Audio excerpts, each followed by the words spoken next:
The test is in 4 parts. At the end of the test, you will be given 10 minutes to transfer your answers to the answer sheet. Now turn to Part 1.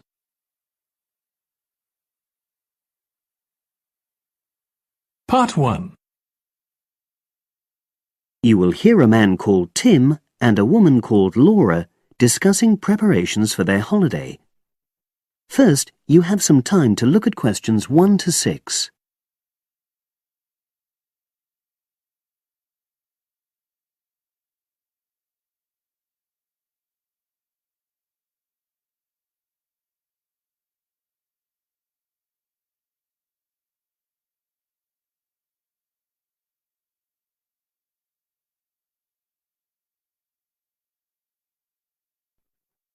Listen carefully and answer questions 1 to 6. Our plane tickets arrived this morning. It reminded me how much there is to do before we go. Let's write everything down, shall we, so we don't forget anything? Yes. And last time we went away, we almost forgot to collect our currency from the bank. So let's start with that. Good thinking. And wasn't there an appointment you said you'd got to cancel? Yes, the hairdresser. Thanks for reminding me. Can you write that down too? The shop will be closed now, but I'll do it first thing on Monday. OK. Then starting on Tuesday, we've got to take the tablets we got from the pharmacy. We really mustn't forget to do that. We're not protected against malaria till we've been taking them for at least 7 days. No, so that's really important. And what about shopping? There's still a few things we've got to buy the next time we're in town. We need some more sunblock, don't we? We've only got that Factor 10 stuff. It won't be strong enough. I've already bought that. But what we do still need to get is sunglasses. The ones I've got aren't good enough, and I don't think yours are either. OK, I've noted that down. And I think I'm going to get another bag too, just a small one. We always seem to come back with more things than we take. Shall we get an extra lock for our suitcase as well, just in case the one we've got breaks? They don't seem to last long. Yes, they are a bit flimsy. OK, right. Oh yes, and we need an adapter for our electrical things, your hairdryer and my shaver. The plugs on them are bound to be the wrong type. We could get one at the airport. They always have them there. Well, I'd rather get it beforehand, so I'm writing it down. And then I think that's it, isn't it? I think so, as far as shopping's concerned. But we also need to order a taxi to take us to the airport. We should do that well in advance. My sister left it too late and she had to take the train with that huge suitcase of hers. I know, she really struggled with it. Before you hear the rest of the conversation, you have some time to look at questions 7 to 10.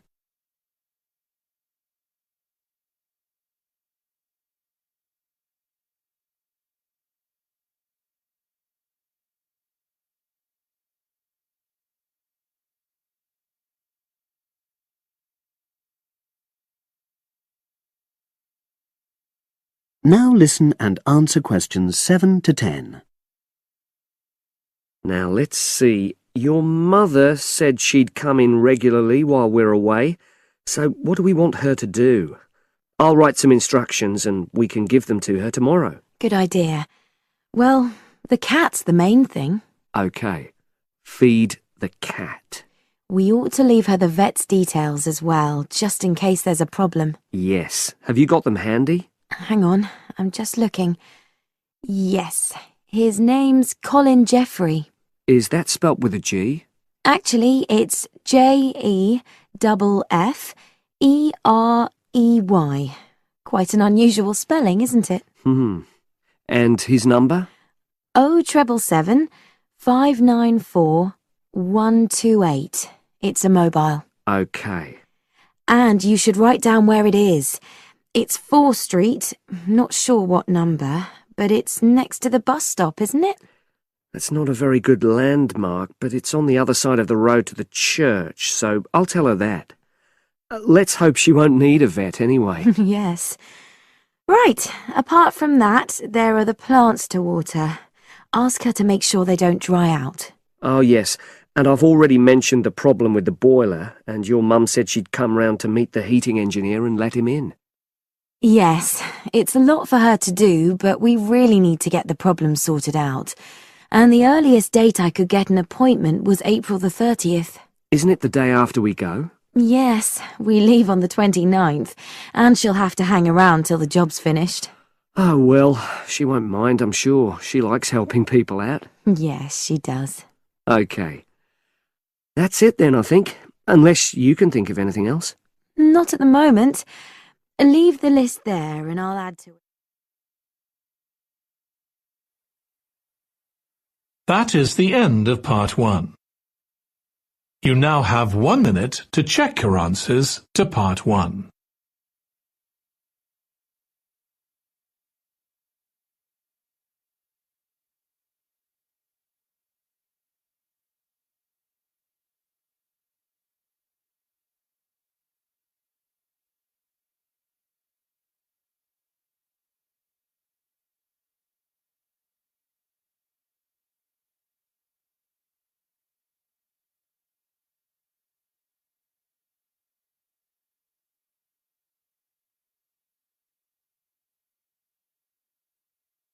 Part 2. You will hear a talk on local radio about a short film festival in the town of Adbourne. Now you have some time to look at questions 11 to 16.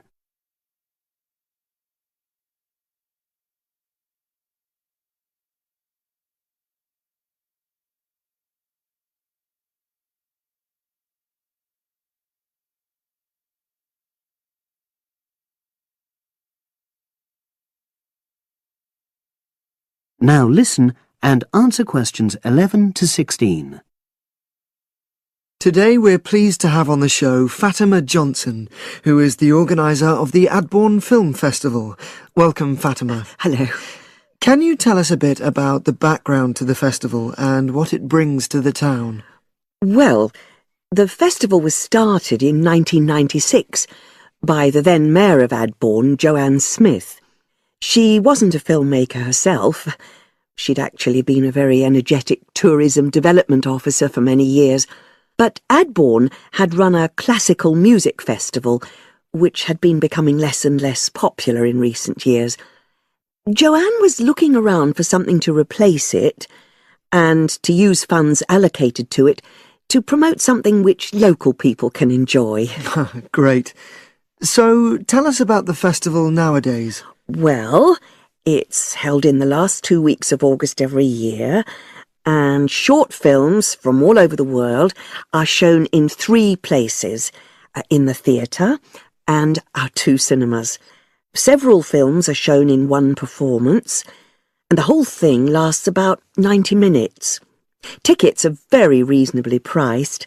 Under 12s used to get in for 50p, but now we charge just £1, which is still very good value. £1.50 for students and £2.50 for everyone else. Performances are advertised all round town and also on our website, www.adbournefest.com. If you're interested in attending any performance, you can buy tickets online, of course. And you can also get them in the library, which is right next to the main shopping area. I'm afraid this year tickets are no longer available from either of the 2 cinemas because of restricted opening times. I understand you also run a film competition? Yes, for under 18s. We have a different theme every year. Last year, for example, the theme was Future Planet, and the winner was a 10-minute documentary encouraging youngsters to be more aware of environmental issues, focusing on getting school kids to cycle to school instead of going by car. This year, the theme is Sporting Nation, so there'll also be lots of ideas to choose from. Now, we're always on the lookout for new local talent, so if you live in the Adbourne area and are under 18, you should have a go. We have an excellent prize every year donated by local businesses, shops, hotels, etc. This year, you can win a high-spec movie camera worth over £800. Application forms are on the website, And the deadline for sending in your film to enter the competition is the last day of July. It's May now, so you'll have the whole of June to be working on it. Now you have some time to look at questions 17 to 20.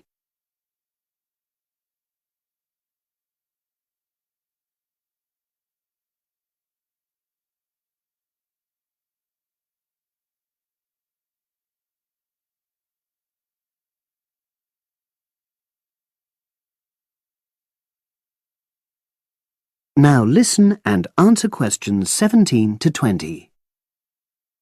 And what are the judges looking for? Well, although we choose very topical issues like the environment, we're not looking for propaganda, trying to get people to do something. Instead, we're looking for a new angle, a fresh way of looking at a theme.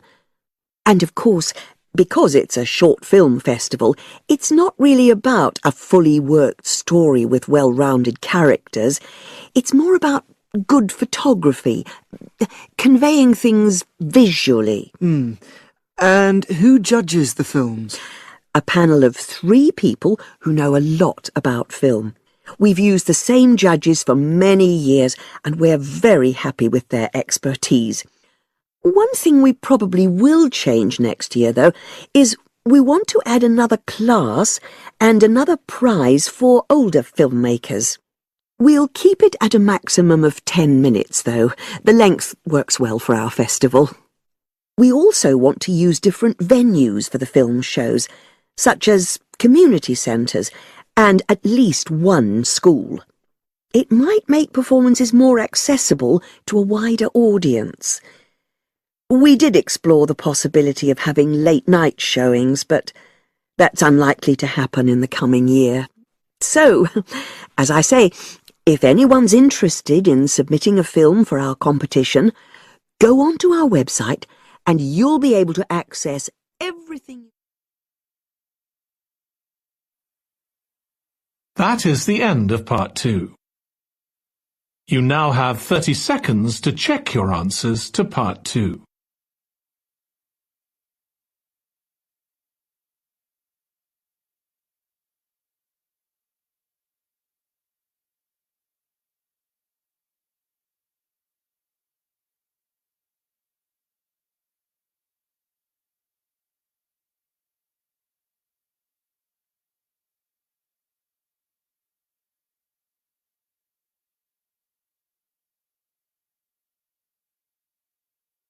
Part 3. You will hear 2 undergraduates doing a research methods course. A girl called Leela and a boy called Jake having a seminar with their tutor. Now you have some time to look at questions 21 to 24.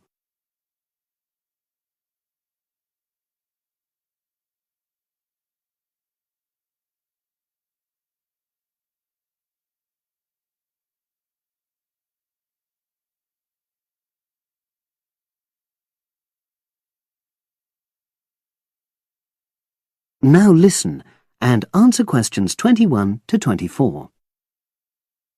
So the task I gave you both was to choose an article about a small-scale research project. Yes. You were then required to try to reproduce the research procedures in your own context, i.e. try it out for yourselves. Yeah, and that's what we've done. Great. So I'd like you to tell me a bit about the article and why you chose it. Well, the article's written by 2 university lecturers who had started using crosswords to help their students revise terminology for exams. And the crosswords were designed and set on computers. And we selected the article because, well, it seemed an accessible topic, even though we weren't familiar with the technique. You know, using IT to design crosswords for higher education. That's a good reason. So these lecturers wanted to see how well this innovation was received by their students. Yes. So how did you go about reproducing the research?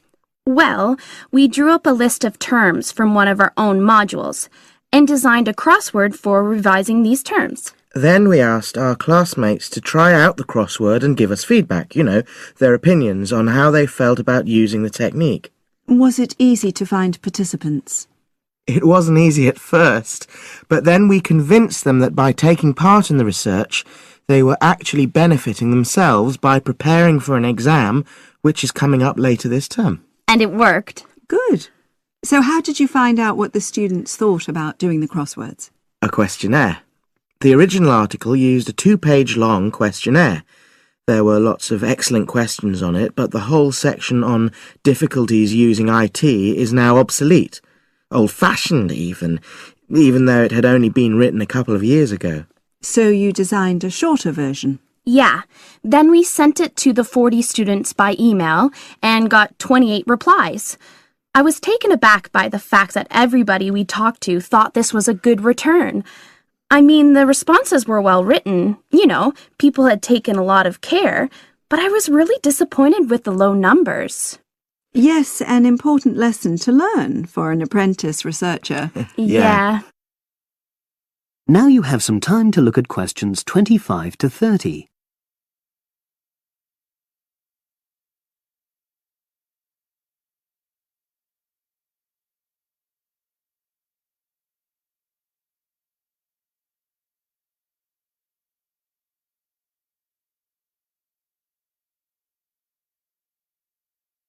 Now listen and answer questions 25 to 30. So what results did you get? Well, basically, the responses were extremely positive. The students said that doing the crossword on a computer helped them really focus on the work in hand and not be distracted, which is something that commonly happens with other ways of doing revision. Yeah, that was really clear. But something that struck me was that having fun hardly featured in their responses, nor did anything to do with spelling of hard words, which I thought would be an obvious benefit. No? Okay. Respondents also said that doing the crossword hadn't really increased their general motivation to study, but that it had highlighted the gaps in their memory so they knew what further work was necessary. Right. So how did your findings tally with those of the original researchers? There were lots of similarities, but... There were probably two main differences. We found that more males than females liked the technique, whereas the original study found the reverse. Also, our respondents said they wouldn't mind doing a crossword as a final official exam, whereas in the original study, students said they would hate doing it even if it meant having a shorter test. But of course, both sets of respondents said they'd be interested in doing more crosswords for informal purposes, revision, and so forth. Right. So let's have a think about the whole project and what you've learned from doing it. Well, it was very time-consuming. Yeah, and I don't think we managed that aspect very well. It could have been worse. I mean, we didn't have a lot of data, so we didn't have to spend ages processing it. And of course, we'd already done a course on numerical data processing, so there wasn't much new there. Yeah, that's true. Anyway, I think we designed our questions well so that they gave us manageable data. Yeah, it really helped having the original study to guide us, as it were.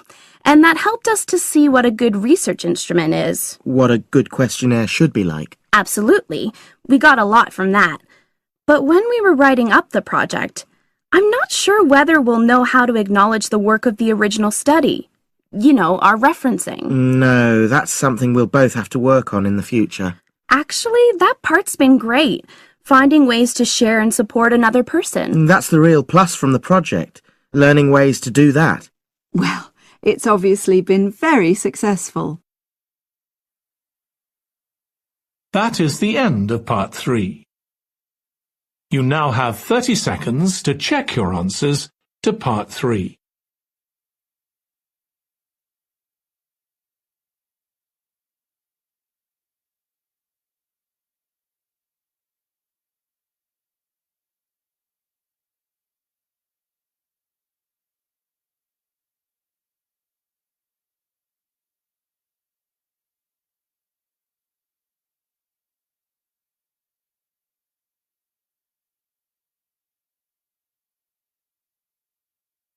Part 4. You will hear a postgraduate psychology student talking to other students about a job satisfaction study he has investigated. Before you listen, you have some time to look at questions 31 to 40.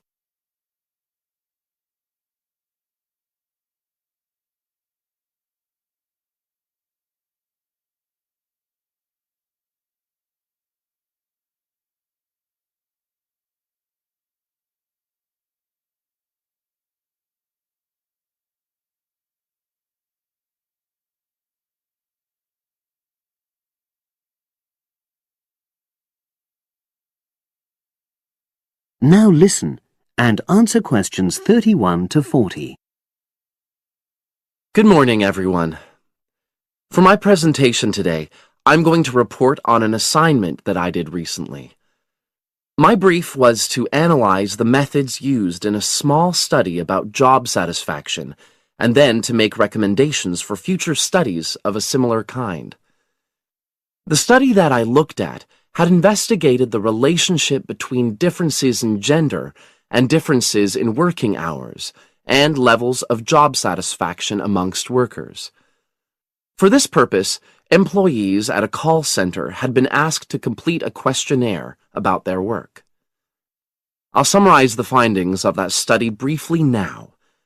First of all, female full-time workers reported slightly higher levels of job satisfaction than male full-time workers.